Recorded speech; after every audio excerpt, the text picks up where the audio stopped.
Alright, so today we're going to replace this oil pressure sensor on the Mini Countryman. This will be the same for Mini Cooper. I have the S version, so I have the turbo. This procedure will be about the same for a non-turbo version. The sensor is going to be down under here, so we're going to take some of this off, remove this, just set it aside. And it's going to be under there on top of the oil filter housing. It's going to be right on top. This is a 24 millimeter. I don't have a wrench for that, so I'm going to use this adjustable wrench. I do have a 24 millimeter socket, so once we get down there we'll see what kind of room we have to maybe get a socket on it. But I have a small oil leak that appears to be coming down the front of the engine, and it's actually going onto the floor, small puddle. It does look like it could be a rear main seal. Right there it's on, but it is originating from a little too high on the engine to be the rear main seal.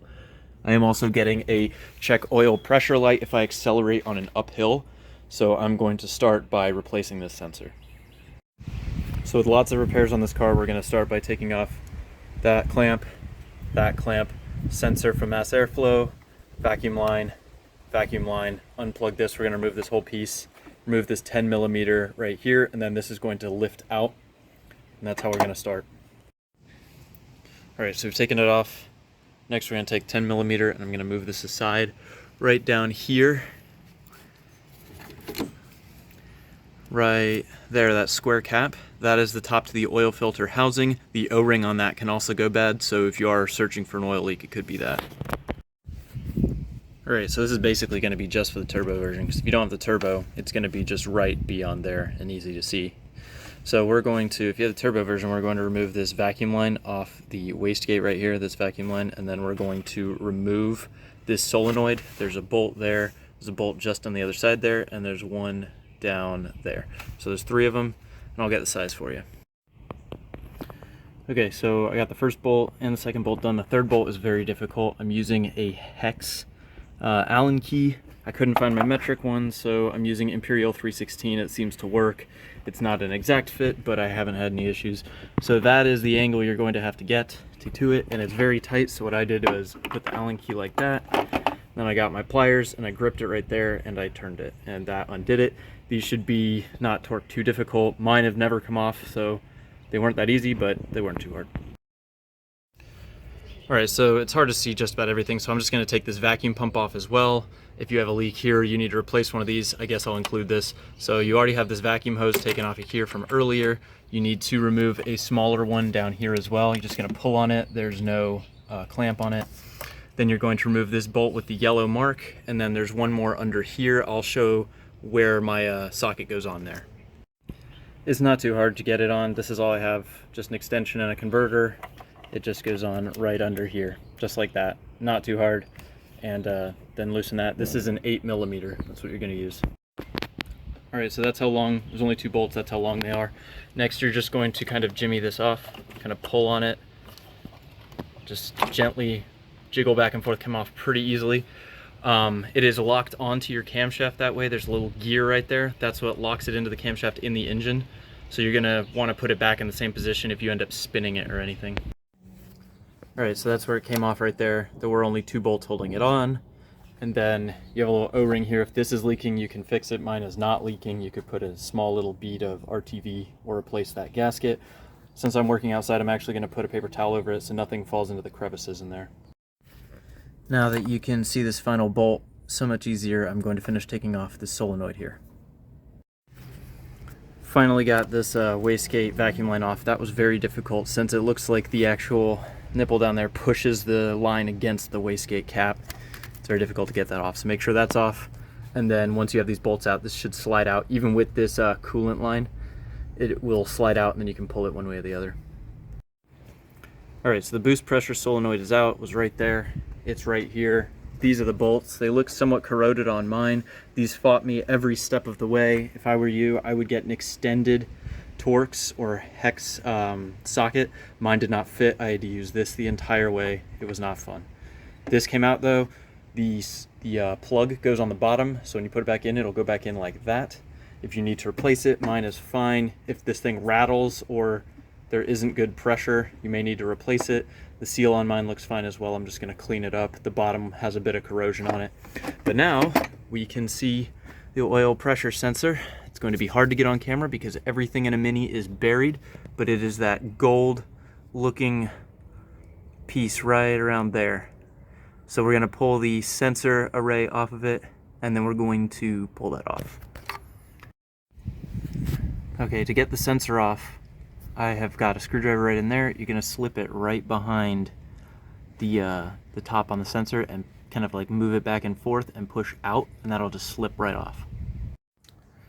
All right, so I think probably what you're supposed to do is use a 24mm wrench. I don't have one of those, and that wrench is not going to do it. So I actually have a 24mm deep socket. So I'm going to use this. I'm going to go down through here in between all of the hoses and all the sharp things to cut your hands. And then I'm going to spin the socket so it's facing it that way. It's going to go under the turbo, and then you're going to push the handle of this under this hose that goes into your expansion tank, and then you're going to be able to get the socket on there. All right, just to prove this is possible, the 24 deep socket is on the sensor right there. The handle for it is below both hoses that go into this. My guess is you're going to have to hold the hose out of the way with one hand while you crank the ratchet with the other. You're only going to have to break the seal to break the sensor loose, and then you should be able to do the rest with your hand. I'll see you on the other side. All right, so there's the best view of the sensor. Mine does not look very nice, but that came loose with one crack, and it's hand tight. Can't really show it because my hand's gonna take up all that space, but it was not difficult to loosen. All right, so I got the old sensor out. Doesn't look like it was leaking, so I guess my leak is elsewhere, but I'm going to go ahead and replace it since I have the new one right here. They look to be the same. I know they're both 24 since I tested it. I got an actual brand name because that's what was available on Amazon. So I'm going to go ahead and replace this. The way I actually got this out was I had the light here. I held this back with my left hand and then reached under here with my right hand and spun it by hand. I'm going to try and do that to put the new one on. Just kind of twist it like this, and then you can push it with your hand. But that's it. So if you've made it this far with me, very important actually, get some oil on your finger and put it on that little black O-ring and smear it around, so when you screw in this new sensor here and tighten it, you're not going to pinch it and it'll start leaking. So you don't want that to happen, so go ahead and do that as well. I feel like I should include this on the video. I finally got it in after spinning quite a bit. It goes in at a slightly negative angle, so it's not sticking straight in and out, it's at a negative angle.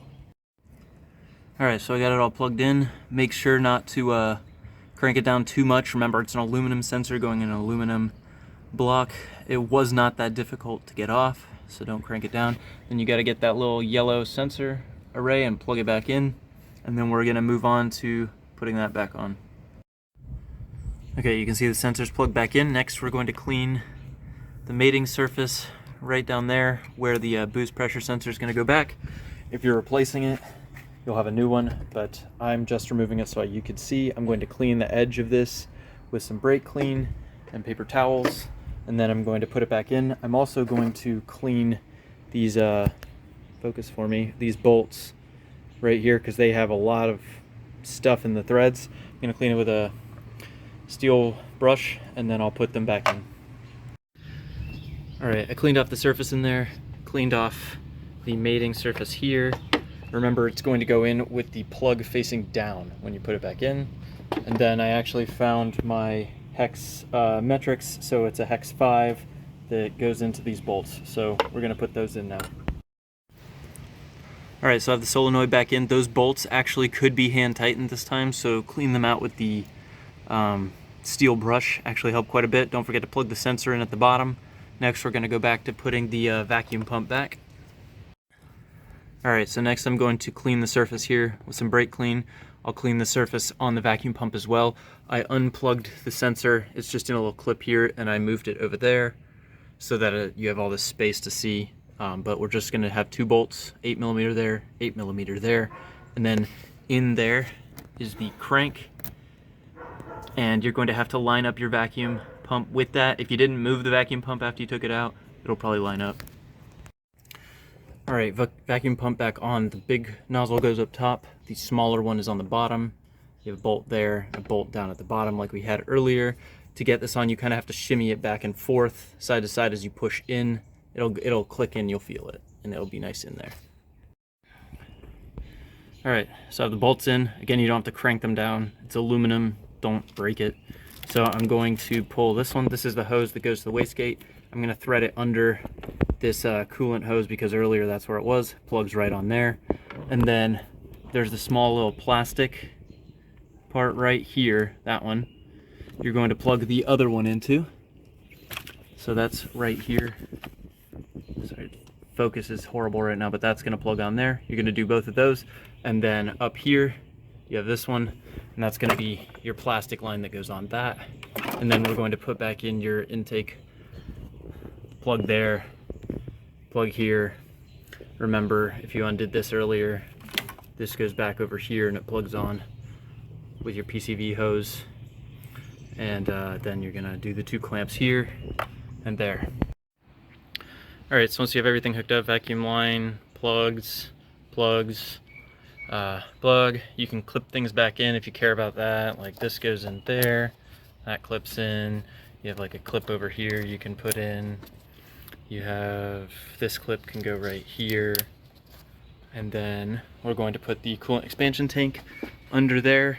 It's going to slide into a little grommet, and then these will click in these grooves up top. And then you're going to put the 10mm back in. Sorry about that. You're actually going to group these into these first, and then it's going to tilt and put the bottom end into the grommet, and then you're just going to put the 10mm, and you'll be all done. I would check for leaks after you're done. Make sure nothing's leaking down the front. Hopefully your sensor's not leaking. That was a nightmare. If your vacuum pump leaks or something else leaks, you can get to that much easier. Hopefully this helped you out.